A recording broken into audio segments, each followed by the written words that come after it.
প্রিয় বন্ধুদের সান্নিধ্য মানেই বিশেষ মুহূর্ত। পবিত্র মাহে রমজানে আত্মশুদ্ধিতে হই আলোকিত। 21 মার্চ অর্থাৎ 20 রমজানের ইফতারে আমরা মিলিত হয়েছিলাম। প্রথম জীবনের বন্ধুদের নিয়ে প্রীতি সমাবেশ, চমৎকার এক আয়োজন। তিরাশিয়ানদের মাঝে নেই বিভাজন। আবুল খায়ের পনিরের তত্ত্বাবধানে আয়োজিত সেদিনের ইফতার, আলোচনা ও দোয়া মাহফিলে অংশ নিতে পেরে সত্যিই খুব ভালো লেগেছে। হয়তো আমার মতো অনুষ্ঠানে অংশ নেওয়া অনেকেরই ভালো লেগেছে। যেসব বন্ধু আসতে পারেনি বা দেশের বাইরে অবস্থান করছে, তারাও সামাজিক মাধ্যমে অনুষ্ঠানের ভিডিও বা ছবি দেখে তাদের ভালো লাগার কথা জানিয়েছে। পনিরকে ধন্যবাদ এই আয়োজন করার জন্য। আশা করব আগামীতে যে ছোট ছোট আমাদের মধ্যে ভুল ভ্রান্তি আছে ওগুলো থাকবে না, এবং পনির আগের মতোই খুব স্পিডলি সবাইকে সবার পক্ষ থেকে পনিরকে এই আয়োজনের জন্য ধন্যবাদ। আগামীতে তোমার পথ চলায় আমরা সাথী হব, এই নিশ্চয়তা দিচ্ছি ইনশাআল্লাহ।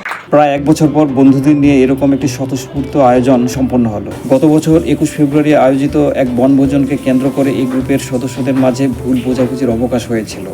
মতবিরোধ, মনোমালিন্য, একের প্রতি অন্যের অনাস্থার কারণে সদস্যরা এক প্রকার বিচ্ছিন্ন হয়ে পড়েছিল, ঝিমিয়ে পড়েছিল গ্রুপের কার্যক্রম।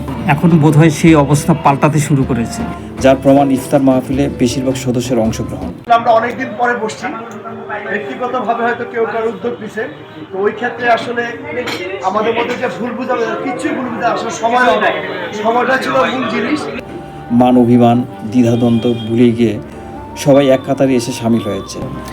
আতিক, শাহিন, বাবু, লিটন, জামাল, সজল, মাহবুব খান, মাহবুব, মনির, ফিরোজ, ব্যাংকার লিটন, জাহান, কামাল, মজিব, ইফতেখার, রাজু, অপু, তুষার, দিন ইসলাম, রিপন, আজম, পল্টন, তানসেন, শাখাওয়াত সহ অনেকেই এই আয়োজনে উপস্থিত হয়ে একজন অন্যজনকে জানান দিয়ে বলেছে, বন্ধু আমি তোমার পাশে আছি।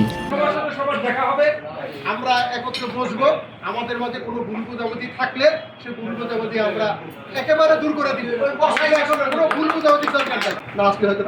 জাতীয়তাবাদী চেতনার লড়াকু সৈনিক মহিব বিল্লাহ আতিক, শিক্ষাবিদ অলিউল হক শাহিন ও সাবেক ছাত্রনেতা সাইফুল আলম বাবুর বক্তব্য উপস্থিত সবাইকে উজ্জীবিত করেছে। সেদিনের সবচেয়ে বড় আকর্ষণ ছিল কবি ও দার্শনিক ব্রাত্য রাইসুর আগমন। সাহিত্য রসিকা, যার মধ্যে কিংবদন্তি হুমায়ুন আহমেদের উপন্যাসের সাড়া জাগানো চরিত্র হিমুকে খুঁজে পায়। রাইসুর উপস্থিতিতে অনুষ্ঠানটি আরও প্রাণবন্ত হয়ে উঠেছে। এই টাকা দিয়ে আমরা একটা ছোটখাটো একটা অনুষ্ঠান করতে পারি কিনা মাহবুবের এখানে, এটা আমার কথা বলল। সোহেল আমজাদের দোয়া পাঠে ইফতার মাহফিলটি সার্থকতা খুঁজে পেয়েছে। আর বন্ধু পাগল প্রসঙ্গটি না আনলেই নয়। যাকে নিয়ে লেখা ফিচার একটি জাতীয় দৈনিক পত্রিকায় প্রকাশিত হওয়ার পর পক্ষপাতের অভিযোগে অভিযুক্ত হতে হয়েছিল।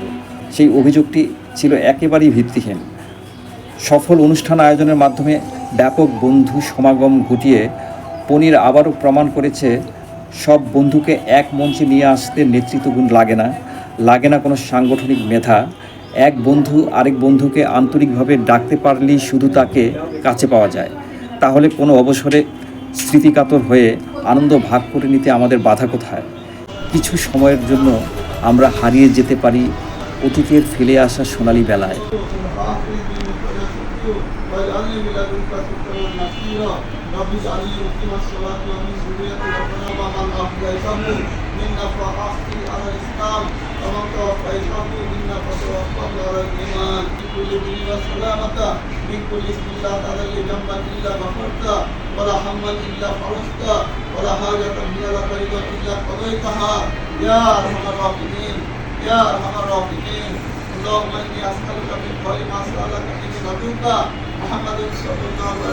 তো বন্ধুরা, আবার দেখা হবে।